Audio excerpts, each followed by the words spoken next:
$550. Tapos, meron din po tayong sinasabi nilang duwende. Swerte din daw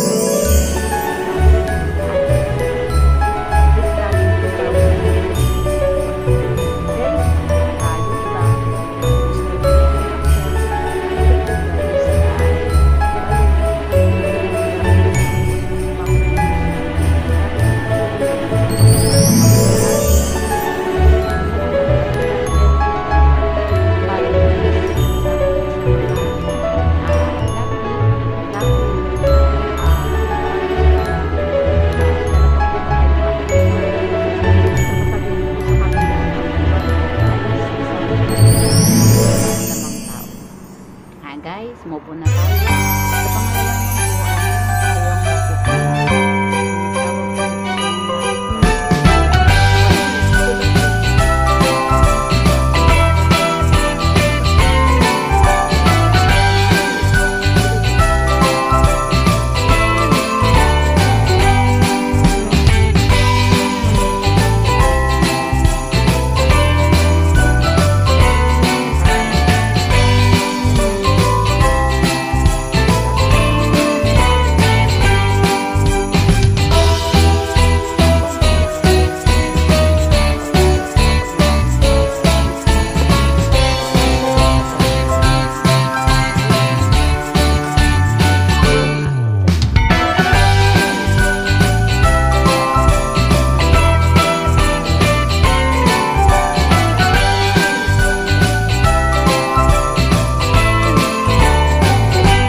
Sa pangalawa siya po ay friendship and relation, hindi po marumi ang isip ng tao. Kapag meron ka pong ganyan, hindi po dumudumi ang isip ng tao dahil mabilis po siya at talagang kahit sino naman pong talagang gustong gusto yan.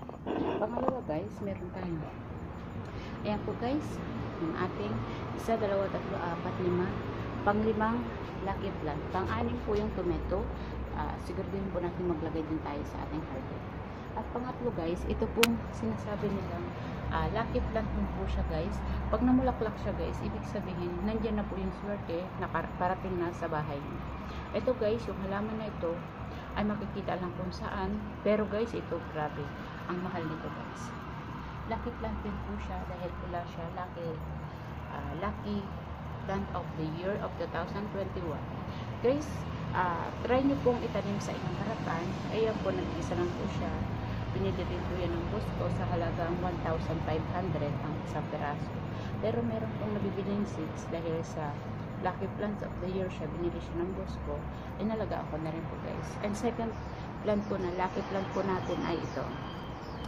Yan guys. Hindi ko na siya pinangalanan kasi talagang actually nakalimutan ko kasi tinanong ko lang siya sa boss ko kung anong mga Lucky Plant na meron dito sa garden niya. Ito gudayo guys. Itong Lucky Plant na to guys ay kapag nagtanim ka daw dyan guys at front door mo o kaya sa garden mo ay isa pa siya sa mga matagumpay. Meron kang isip na napakalinis at napakaayos. Totoo guys. Mabilis po siyang tumubo, mabilis din po siyang dumami. Ibig sabihin daw guys, kapag meron kang ganito ay kung gaano ka kabilis magtrabaho, ganun ka rin kabilis umasenso. Itong halaman na to guys ay swerte din guys dahil siya ay kulay-pula. Kaya lucky of the year of 2021 po siya guys. At next guys, kilala niyo po ba ito guys? Ito guys ay talagang cactus din siya guys, pero sa Pilipinas marami nito.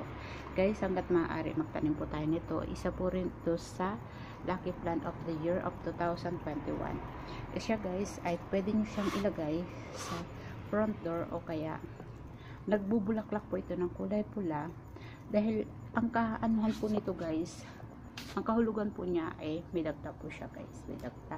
Yung dagta daw po na yan guys ay clean of the, tapos yan daw po yung sanyal is na kapag may dagtang isang halaman, ibig sabihin ay madikit lahat ng swerte.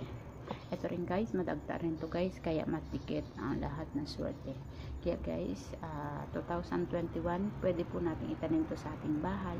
Alagaan po natin siya, paramihin natin sila, ang paramihin natin nila ngayon, pagkabuhin natin ngayong 2021. At bukod pa po dyan guys, meron pa tayong halaman na sinasabi nilang snake plants. Snake plants guys, at sinasabi nila ito daw talaga ang pinakaswerte sa hindi pa po nakakaalam. Gamot din po ito kapag may pilay.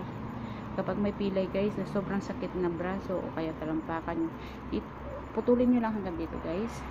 Putulin nyo lang. Tapos iikot nyo lang, hayaan nyo lang siya at kahit sa ating brush, pwede rin po siya, pampalamig din po siya guys. Pero isa pala siyang lucky plant din po siya guys. Ang simbolo po ng snake plants guys, sobrang hirap ng ating paggapang at makakarating tayo ng mabilis sa ating mga pangarap sa buhay guys. Isa siya sa mga lucky plant na kailangan nating itanim din sa 2021 sa ating bahay. Pwede nyo pong ilagay sa front door. Madali lang po siya mabuhay guys. Kaya walang kahirap-hirap. Next guys ay ang ating ito guys. Alam nyo to. Ito naman guys ang tinatawag na aloe vera guys. Aloe vera. Yung iba po ay ginagamit ito sa buhok o sa kahit saan man guys. Pero guys, isa rin siya sa lucky plant.